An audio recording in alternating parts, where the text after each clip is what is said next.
Video کے نیچے subscribe کے بٹن پہ کلک کریں، بیل کے آئیکن پہ کلک کیجئے تاکہ ہر نئی ویڈیو کی نوٹیفیکیشن آپ کو مل جائے۔ ویسے تو جو دعائیں وظائف میں بتایا کرتا ہوں اس کی عمومی اجازت ہوتی ہے، اسپیسیفک کسی ایک کو اجازت دینا ضروری، کسی ایک کو دے بھی دی تو آپ جتنے بھی لوگ سنتے ہیں تو میری طرف سے سب کو دلی اجازت ہوتی ہے، وہ میرے جو وظائف کر سکتے ہیں، اگر وہ سیم ان کا مسئلہ ہے تو بالکل کر سکتے ہیں۔ نمبر سورج ہے سورۃ الناس، اس پر گفتگو کریں گے، اور اس کا جو نزول کے اعتبار سے 21 یعنی 21 نمبر ہے، اور تدوین کے اعتبار سے یہ قرآن کریم کی آخری صورت ہے۔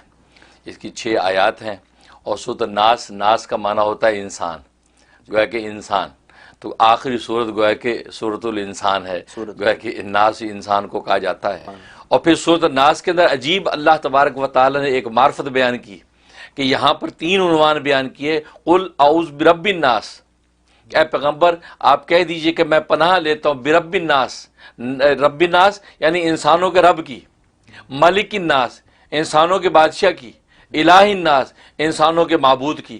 تو گویا کہ اللہ تبارک و تعالی نے اپنے 3 ٹائٹل ذکر کیا الگ الگ، حالانکہ ایک ہی ٹائٹل کافی تھا، 3 ٹائٹل اس لیے ذکر کیے کہ انسان کی زندگی کے اصل میں 3 مرحلے ہیں، ایک اس کا بچپن ہے، ایک اس کی جوانی، ایک اس کا بڑھاپا ہے، لہذا تینوں کے اعتبار سے اللہ تبارک و تعالی کی شخصیت الگ ہے کہ جب بچپن میں بچہ ہے تو اس بچے کو تو پالنے پوسنے کی ضرورت ہے، کوئی پالنے والا ہونا چاہیے، تو اللہ نے کہا کہ رب الناس انسانوں کو پالنے والا رب ہے تیرا، میں اللہ جو وہ میں تیرا رب ہوں، تجھے پالنے والا ہوں۔ تو لہذا اس بچپن کے عنوان کو سامنے رکھ کے رب الناس کہا کہ میں پناہ مانگتا ہوں انسانوں کے رب کی۔ اور ملک الناس، انسان جب جوان ہو جاتا ہے، کڑیل ہو جاتا ہے، شباب کا جنون ہوتا ہے، اب جوانی کے جنون میں کسی کی سنتا نہیں، نہ ابا کی سنتا ہے نہ اماں کی سنتا ہے، اپنی من مرضی کرتا ہے، تو اللہ تبارک و تعالی نے ملک الناس کہا کہ انسانوں کے بادشاہ کی، اور بادشاہ سے زیادہ طاقتور سلطنت میں کوئی اور ہوتا نہیں۔ تو اللہ نے اپنی طاقت کا اظہار کیا اس نوجوان کو، خبردار کہ تو اگر اپنی طاقت کے جنون میں ہے تو میں بھی پھر پورے جہان کا بادشاہ ہوں، لہذا سنبھل کے چل، جو میں کہہ رہا ہوں اس طرح زندگی گزارنا، تو ابا کی نہ سن لیکن ربا کی بات تجھے سننی پڑے گی۔ یہ کہہ کہ اس کی جوانی کے جنون کا خمار ذرا اتارا، اس لیے کہا ملک الناس کہ انسانوں کے بادشاہ کی پناہ لیتا ہوں، کیونکہ جوان آدمی ملک الناس کا تصور باندھتا ہے کہ بھئی کیا میں جوان، کیا میری جوانی یہاں تو بادشاہوں کے بادشاہ کی طاقت کے سامنے میرا کچھ نہیں چلنا، لہذا جو کہتا ہے اسی کی پناہ میں مجھے پناہ ملنی ہے۔ اور تیسرا جب بڑھاپا آتا ہے تو بڑھاپے میں عبادت، اطاعت، ذکر و اذکار کے علاوہ کوئی کام نہیں رہتا، کیونکہ اس لیے کہ اس کی جوانی کا جنون ختم ہے، اب تو گناہ کرنا چاہے بھی تو نہیں کر سکتا کیونکہ گناہ اس کو چھوڑ گئے، بڑھاپے میں گناہ چھوڑ جاتے ہیں، یہ بڑھاپے تک اگر نہیں چھوڑتا تو بڑھاپے میں تو گناہ اس کو چھوڑ جاتے ہیں، اب تو اس کے گھٹنوں میں جان اور ہاتھوں میں تاب نہیں ہے، نہ آنکھوں میں روشنی رہی کہ کوئی گناہ کر سکے، اب سوائے عبادت کے کوئی دوسری صورت نہیں ہے، جب سے عبادت رہ گئی تو عابد کے لیے تو معبود کی شان چاہیے نا، اس لیے کہا الہ الناس انسانوں کے معبود کی، تو لہٰذا یہ عابد اپنے معبود کی عبادت میں لگے۔ تو بوڑھا جب یہ کہے گا تو وہ الہ الناس کا تصور باندھے گا کہ میں اس معبود کو پکار رہا ہوں جس کے سامنے ذکر و اذکار و سجدے دیتا ہوں۔ سبحان اللہ۔ تو گویا کہ انسانوں کے بھی تینوں طبقوں کو سامنے رکھ کے اللہ تبارک و تعالی نے اس میں سارے کے سارے عنوان بیان کیے، بلکہ ایک حدیث میں تو فرمایا کہ صحابی سے کہا اگر تو دین و دنیا کی خیر چاہتا ہے تو روزانہ 10 مرتبہ فلق ناس پڑھ لیا کر، تو یہ دین و دنیا کی خیر روز ملا کرے گی۔ اچھا، اتنی زبردست چیز ہے یہ، کیونکہ ظاہر ہے کہ جب آپ بادشاہوں کے بادشاہ کی پناہ میں آ گئے تو بات ہی ختم ہو گئی، بات ہی ختم ہو گئی۔ تو اس لیے آپ دنیا کے چھوٹے سے صاحب منصب آدمی کہے کہ جی یار یہ میرے کسٹڈی میں، یار یہ بندہ میری کسٹڈی میں، ڈونٹ وری، تو لوگ بس یہ بے فکر ہو گئے۔ بچہ اسکول میں چھوڑ کے اس مس کے حوالے کر کے ہم کتنے مطمئن ہو جاتے ہیں، جی ماشاءاللہ، اب آرام سے گھر آ رہے ہوتے ہیں کہ بچہ مس سے میڈم لے لیے اسکول چلا گیا، تو اس مس کی پناہ کتنی بڑی ہمیں محسوس ہوتی ہے، دل مطمئن ہو جاتا ہے، اور حالانکہ اس بیچاری کی کیا حقیقت ہے یا اس ٹیچر کی کیا حقیقت ہے، لیکن اسکول چھوڑ کر ہم کتنا مطمئن ہوتے ہیں۔ لیکن اللہ تبارک و تعالیٰ فرماتے ہیں فلق ناس تم پڑھو تو میری آغوش و پناہ میں آ گئے، اور بادشاہوں کی بادشاہ کی آغوش سے بڑھ کر کون سی آغوش ہے؟ تو یہ اس کا فائدہ ہے۔ تو معوذتین روزانہ 11 مرتبہ، اس لیے میں ناظرین سے بھی ریکمینڈ کروں گا کہ ایسی ترتیب بنا لیں کہ روزانہ 11 مرتبہ فلق اور ناس جو ہے وہ پڑھنے کا اہتمام کریں، اور اس میں دین دنیا کی ساری خیریں بھی ملے گی، اور ہر طرح کی آفتیں، دین کی، دنیا کی، مادیت کی، مانوی، ہر آفتوں سے بھی حفاظت رہے گی، آپ کو لمبے چوڑے کو وظیفہ کرنے کی ضرورت ہی نہیں پڑے گی۔ سبحان اللہ، یہ اس کے اندر اللہ آپ کو جو برکت عطا فرمائے. تو آپ میرے مرید بھی ہیں اور معمولات آپ کو ابھی تک پہنچے نہیں ہیں. ہو سکتا ہے کہ شاید مصروفیت میں آگے پیچھے ہو گیا. آپ میرے واٹس ایپ پہ ریکویسٹ بھیج دیں تو انشاءاللہ پروگرام کے بعد میں آپ کو معمولات بھیج دیتا ہوں. ظاہر ہے کہ مرید کے جو معمولات بہت ضروری ہیں، اس لیے کہ میرے دادا پیر قطب العالم حضرت شیخ الحدیث مولانا محمد زکریا کاندلوی مہاجر مدنی قدس سرہ فرماتے ہیں کہ معمولات کی پابندی یہ کامیابی کی کنجی ہے. معمولات کی پابندی کامیابی کی کلید ہے. کلید کا لفظ انہوں نے استعمال فرمایا، کلید کنجی کو کہتے ہیں. تو لہٰذا پیر و مرشد جو معمولات دیتا ہے اس پر جب مرید عمل کرتا ہے یہی کامیابی کی کنجی ہے، جس سے کامیابی کا جو وہ تالا کھول کے انسان جو ہے منازل کو طے کرتا ہے. تو اگر ابھی تک آپ کو نہیں ملے ہیں تو اچھا کیا آپ نے مجھے ریمائنڈ کروا دیا، کہ ظاہر ہے کہ مصروفیت انتہائی مصروفیت ہے. اب تو دنیا بھر سے اس قدر ٹیکسٹ میسیجز ہیں، اس قدر کالز ہیں کہ بہت سے بیچارے جو ہے ہفتوں مہینوں سے رابطہ نہیں ہو پاتا. بلکہ میں بھی ان حضرات سے معذرت چاہتا ہوں کہ میں آپ کے رابطے میں نہیں ہوں، لیکن میں اپنی خاص دعا کے اندر سب کو شریک کیا ہوا ہے. سب کے لیے جس کا مجھ سے رابطہ ہوا نہیں ہوا وہ خاص دعا میں سب کی دعا کر دیتا ہوں.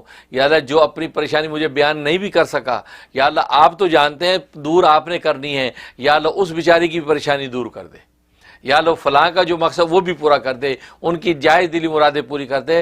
تو آپ یہ فکر نہ کریں مجھ سے رابطہ نہیں ہوا، کال کرتے رہے، فون کسی نہیں اٹھایا، اس لیے کہ آپ اللہ کے لیے مجھ سے رابطہ کرتے ہیں اور اب آپ کے مسائل اللہ حل کرنے والے ہیں. میں تو ایک واسطہ ہوں، اس لیے میں اللہ سے دعا کرتا ہوں یا اللہ میں اپنی مصروفیت کی وجہ سے، مشاغل کی کثرت کی وجہ سے ان سے رابطے میں نہیں، ان کا فون نہیں اٹھا پایا، جواب نہیں دے پایا. لیکن یا اللہ آپ کو تو پتہ ان کی تڑپ، تو تڑپیں دور آپ نہیں کرنی ہے. لہذا آپ سے میں نے اکٹھی دعا کر دی ہے کہ یا اللہ ان کی تڑپ کو آپ خود ہی دور کر دیں، ان کو راحت مل جائے. اور یقیناً بہت سے لوگ ایسے ہیں جو بیچارے پہ مجھے اپڈیٹ دیتے ہیں، مجھے مسرت ہوتی ہے. وہ کہتے ہیں جی ہماری جو ہے ہم نے وائس میسیج چھوڑ دیا، بس جواب نہیں آیا، لیکن کام ہو گیا ہمارا. ہم نے کال کرنے کی کوشش کی لیکن 3 دن بعد ہمارا کام ہو گیا. تو الحمدللہ میری باقاعدہ دعائیں. تو اسی طریقے سے آپ سے میرا رابطہ نہیں ہوا، لیکن آپ کی تعمیر و ترقی کے لیے میری دعائیں میں آپ بالکل شامل ہیں. اللہ تبارک و تعالیٰ آپ کو برکت دے. لیکن آپ مجھے وہ ریمائنڈ کر دیں تو میں انشاءاللہ واٹس ایپ پہ آپ کو معمولات بھیج دیتا ہوں. باقی جو آپ نے سوال کیا اس میں بالکل آپ کا وہ طریقہ بالکل صحیح ہے. سورہ حشر کی آخری آیتیں آپ نے پڑھ لی ہیں اور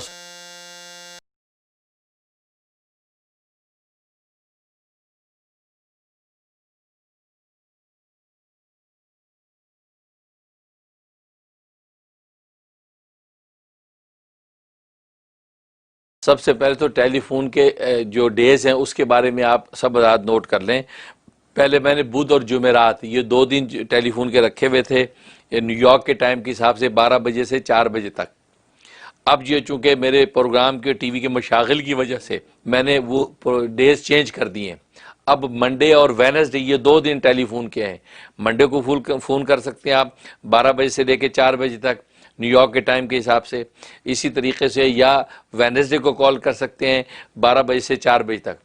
اب جو تھرسڈے کا ٹائم دیا ہوا تھا وہ اب فی الحال ہم نے پوسٹ پون کر دیا کیونکہ تھرسڈے میں دیگر اور مشغولیات ہو گئی ہیں. کیونکہ آپ جانتے ہیں کہ تھرسڈے سے میری فہم دین کورس شروع ہو جاتا ہے. تو تھرسڈے، فرائیڈے، سیٹرڈے، سنڈے یہ مسلسل پروگراموں میں چلتے ہیں، اس لیے کالز لینا میرے لیے اب دشوار ہوتا ہے. لہٰذا میں نے تھرسڈے اب کینسل کر دی. یہ نوٹ کر لیں کیونکہ آپ ذات کے کیلنڈر میں تھرسڈے لکھا ہوا ہوگا، اس لیے آپ تھرسڈے کو کالیں کیے جا رہے ہیں اور کوئی لینے والا ہے نہیں. اس لیے اب جو ہے وہ منڈے اور وینسڈے یہ 2 دن کالز کے ہیں اور وہ بھی دوپہر 12 بجے سے لے کے 4 بجے تک. بعض جو ہے وہ بہن یہ بھائی بغیر وقت دے کے صبح سویرے 8 بجے 7 بجے سے کال شروع کر دیتے ہیں. نہیں، آپ اپنے اپنے ملک کے حساب سے ایسٹرن اسٹینڈرڈ ٹائم کو میچ کر لیں کہ آپ کے ملک میں کون سا ٹائم ہے، اس حساب سے آپ جو ہے کالز کریں. تو میں بلکہ بھیج بھی دیا کرتا ہوتا ہوں کہ یہ ٹائمنگ ہے، تو اس میں وہ ارلی کر لیتے ہیں بعض دفعہ. ہاں اگر ایمرجنسی میں آپ کو کوئی چیز پوچھنی ہو باقی وقت میں تو آپ پھر وائس میسیج چھوڑ دیں. اس میں وائس میسیج چھوڑ دیں شارٹ مختصر کہ یہ مسئلہ آپ جلدی ہمیں بتا دیں تو میں آپ کو لکھ کے یا وائس میں آپ کو جواب دے دوں گا. لیکن آپ پھر کال کی لالچ نہ کریں، کال 2 دن میں کریں کیونکہ آپ کو پتہ ہے بہت زیادہ مشاغل ہیں اور بہت زیادہ اس میں ٹائم جو ہے وہ اس پہ خرچ ہو رہا ہے.